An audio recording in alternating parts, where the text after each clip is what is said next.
minorities. Protect Minorities. Stop Forced conversion. Stop Forced conversion. Mian Mitu pe Lanet. Mian Mitu ate Lanet. Mian Mitu te Lanet. Release Reena Ravina. Release Reena Ravina. Return Reena Ravina.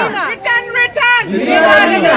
Criminalize. Forced conversion Criminalize. Forced conversion Criminalize. Forced conversion Criminalize. Forced conversion Criminalize. Forced conversion नाज़रीन असां अॼु Pakistan high commission London जे आॾो बीठल आहियूं हिते international Sindhi women organisation पारां पाकिस्तान में ख़ुसूसन सिंध में हिंदू न्याणियुनि जे जबरन अगवा ऐं पोइ उन्हनि खे ज़बरदस्ती मज़हब मटाइण खां पोइ शादियुनि करण वारे सिलसिले ख़िलाफ़ एहतजाज कयो पियो वञे हिन एहतजाज में अॻुवाणनि ऐं असांजी न्याणियुनि छा ॻाल्हायो आहे उहो तव्हांजी ख़िदमत में असां पेश करे रहिया आहियूं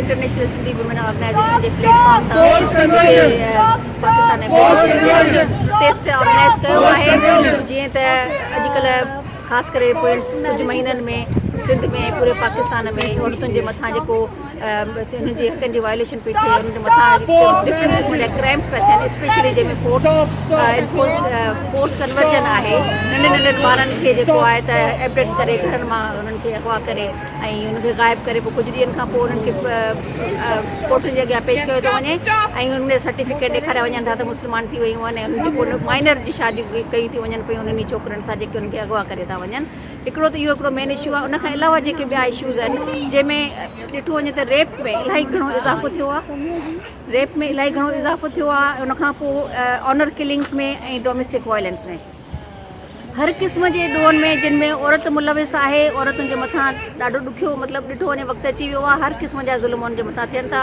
उनजे करे ई इंटरनेशनल वुमेन ऑर्गेनाइज़ेशन जेका औरतुनि जे लाइ कमु करे थी उन्हनि जे राइट्स लाइ कमु करे थी उनजी एम्पावरमेंट लाइ कमु करे थी उन्हनि प्रोटेस्ट ऑर्गेनाइज़ कयो आहे जंहिंमें असांजूं मुख़्तलिफ़ हितां जूं जेके ऑर्गेनाइज़ेशन्स आहिनि जेके ह्यूमन राइट्स ते ऑलरेडी कमु कनि थियूं पियूं हुननि जा हिते नुमाइंदा आयल आहिनि मां चाहींदसि त थोरो मां सभिनी खे इंट्रोड्यूस कयां सभ खां पहिरीं मां सॾींदसि बैरिस्टर ससी लगारी ऐं हिते प्रैक्टिस कंदी आहे ऐं ह्यूमन राइट्स ते स्पेशली हुनजो तमामु वॾो कमु थियल आहे ह्यूमन राइट्स जे इशूज़ ते ऑलरेडी एक्टिव आहे त मां चाहींदसि त ससी लगारी कुझु पिया कयूं पाकिस्तान हाई कमीशन जे अॻियां जेको पाकिस्तान कन्वर्जन जा केसिस हिंदू छोकिरियुनि जा स्पेशली ॾींहों ॾींहुं वधंदा था वञनि ऐं जेको हींअर रिसेंटली घोटकी जी छोकिरियुनि सां थियो आहे रीना ऐं रवीना सां त जेको आहे उन्हनि खे घर मां खणी ज़बरदस्ती शादी कराए मज़हब जो नाले ते इन सॼे जुर्म खे लिकाइण जी कोशिशि कई वई आहे पाकिस्तान में इन जे ख़िलाफ़ ई असांजी विनती कोशिशि आहे ऐं असां उमेद था कयूं त पाकिस्तानी अथॉरिटीज़ इन मामले खे तमामु सीरियस तरीक़े सां खणंदा ऐं क्रिमिनल्स खे जेको आहे पंहिंजे अंजाम ताईं पुॼाईंदा ऐं असांजो हिते इंटरनेशनल सिंधी वुमेन ऑर्गेनाइज़ेशन जो इहो आहे त इन औरतुनि खे असांजी सिंधी न्याणियुनि खे ज़बरदस्ती मज़हब जे नाले ते जेको कराए ऐं कंहिं तरीक़े सां इन सॼे क्राइम खे सेक्शुअल असॉल्ट जा क्राइम्स आहिनि इन जे अंदरि हेठि मामलनि में फोर्स्ड जेको आहे अबडक्शन्स जा क्राइम्स आहिनि ऐं इन किडनैपिंग खे ऐं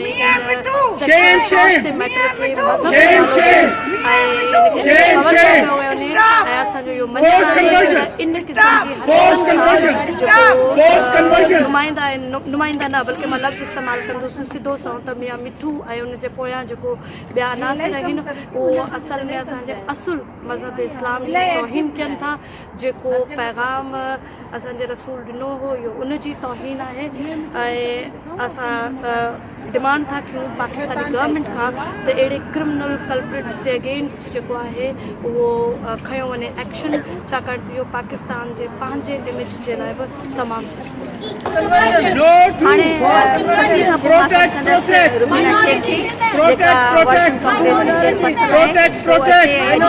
हवाले सां अची करे पंहिंजा ख़्यालात शेयर करे रुबीना शेखा वर्ल्ड सिंधी कांग्रेस जी chair world Sindhi congress UK US and Canada based organisation है जेका solely right of self determination जा इशू खणंदी आहे सिंध जे हिसाब सां ऐं गुज़िरियल 30 सालनि खां कमु करे रही आहे ऐं अॼु असां पूरे तरीक़े सां हिन फोर्स कन्वर्जन ऐं सिंधी हिंदू नियाणियुनि जी अगवा जे केसनि ते भरपूर नमूने सां असां मुज़म्मत कयूं था असां सम्झूं था त इहो हिकिड़ो समाजी सोशल इशू त आहे पंहिंजे हिसाब सां ऐं वुमेन्स राइट जे हिसाब सां पर इहो हिकिड़ो असांजे लाइ क़ौमी इशू बि आहे छो जो तव्हां इहो सम्झो त इहे नियाणियुनि जो खणणु ऐं नियाणियुनि जो अगवा करणु ऐं स्पेशली सिस्टमेटिकली सिंधी हिंदुनि ते फोकस करणु इहो असांजी क़ौम खे डिवाइड करण जी साज़िश आहे असां इहा साज़िश था सम्झूं क़ौमी साज़िश आहे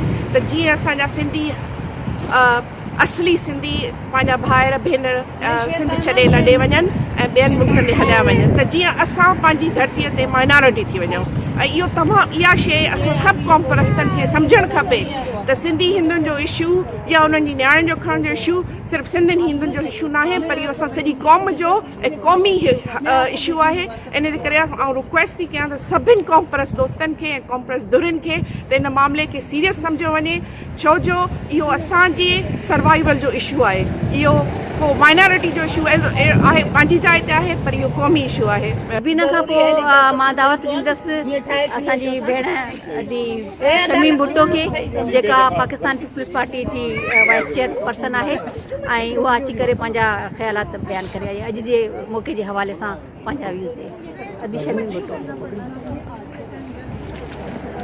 अस्सलाम वालेकुम सब खां पहिरियों त हिन शैतान जी तस्वीर वठो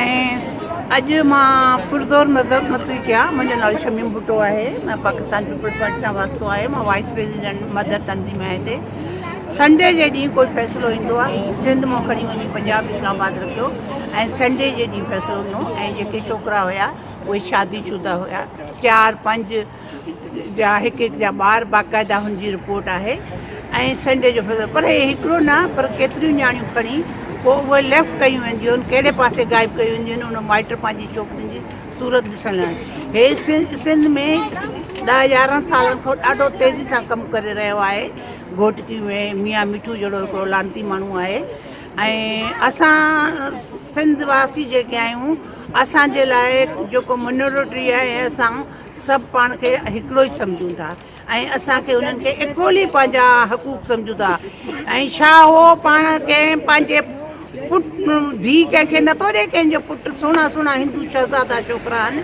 हुननि खे पंहिंजी का न्याणी भाइटी भाणे जी हूंदसि हुननि खे मुस्लमान करे पाणाए अगरि छोकिरियूं चवनि था त पाण थियनि थियूं त पोइ हुननि खे न्याणियूं करे रखनि ऐं पोइ हुननि खे बाद में फौरन निकाह जीअं तव्हां कढो था ऐं पोइ कुझु ॾींहं उहो बि शादीशुदनि सां ऐं उन खां पोइ उन नियाणियुनि खे गाइब कयो थो वञे हे त ज़ुल्म आहे हे त उहो ज़ुल्म आहे इहे शैतानी हरकतूं हे आज़ाब आहे हिकिड़ो असांजे मुल्क ते अहिड़ा शैतान टाइप जा मुल्ला अहिड़े शैतान टाइप मुल्हनि ते ऐं असां पुरज़ोर मज़म्मत था कयूं ऐं असां पाकिस्तान पीपल्स पार्टी वारा मां हिन वक़्तु न आई आहियां प्लेटफॉर्म तो मां हिन वक़्तु एज़ ए सिंधी औरत छो जो असांजे सिंध में इलाही ज़ुल्म थी रहियो आहे ठठे साइड में हुजे या पंहिंजो हिन साइड में घोटकी में त इलाही थी रहियो आहे मां मज़म्मत थी कयां पुरज़ोर ऐं पंहिंजे सिंध गवर्नमेंट जेको बिल रखियो गवर्नर हाउस में फौरन उहो पास कनि ऐं अहिड़े माण्हू जे मथां बाक़ाइदा केस हलाइनि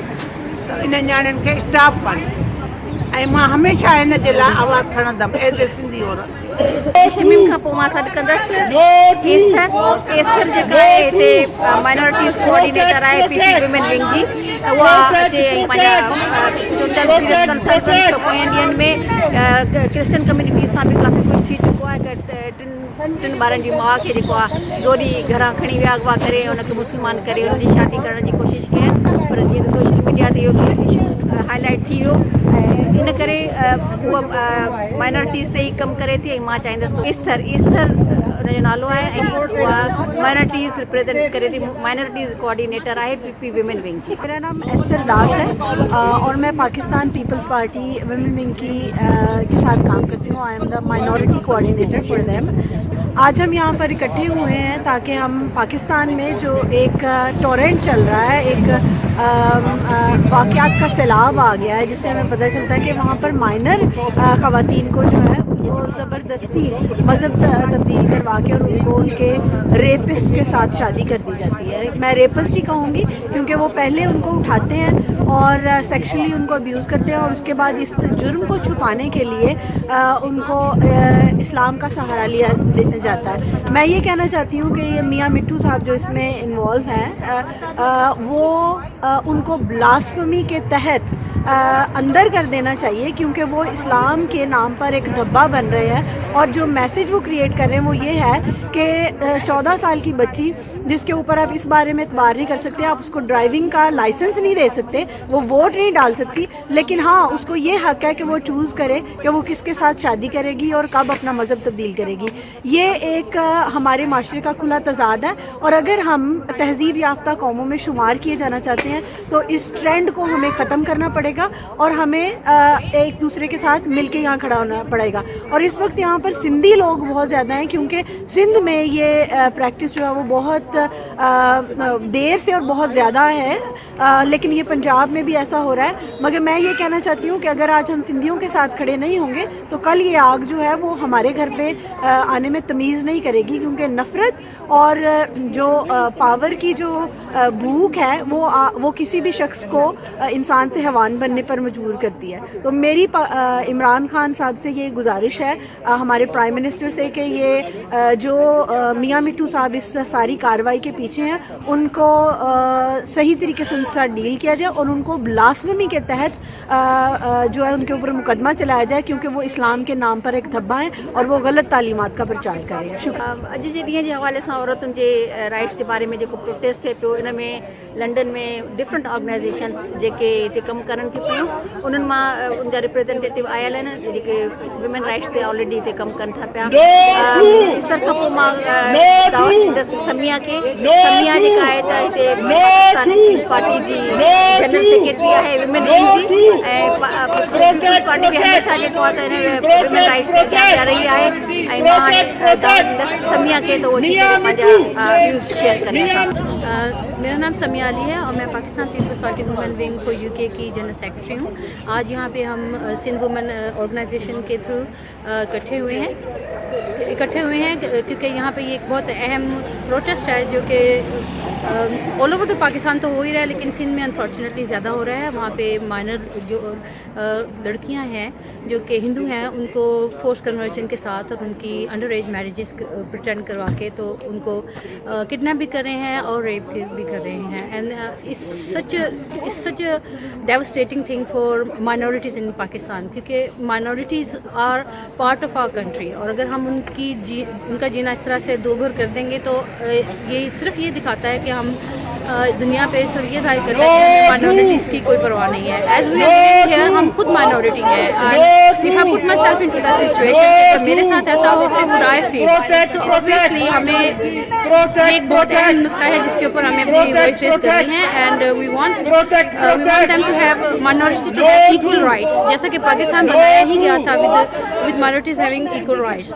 और जहाँ जबकि हम पाकिस्तान में ये जानते हैं कि जब तक 18 साल का बच्चा बच्ची ना उनको ड्राइविंग लाइसेंस नहीं मिलता है, लेटर ऑन के उनको आप शादी का परमिट दे देते हैं या उनको कहते हैं कि जी उनकी शादी हो सकती है, विच इज़ रॉन्ग। किसी भी सतह पर हो वो उसे हम कंडेम करते हैं और हम चाहते हैं कि गवर्नमेंट ऑफ पाकिस्तान इसका नोटिस ले और एक स्ट्रिक्ट एक्शन इसके अगेंस्ट ले, क्योंकि अगर आज हम इसके बारे में आवाज़ नहीं करेंगे तो कल को ये चीज़ें ज़्यादा बढ़ेंगी। और ये बहुत ज़रूरी है कि हमारे जो पाकिस्तान में माइनॉरिटीज़ हैं they should feel equally save as the other minority as the majority feels. This is human rights. ये इसमें हिंदू सिख या मजहब का कोई ताल्लुक नहीं है। ह्यूमन राइट्स का violation is the biggest crime I think and the government should be able to do something about it. Syed Alam Shah है, मां हिन वक़्तु यूनिवर्सिटी ऑफ शेफील्ड में रिसर्च स्कॉलर आहियां।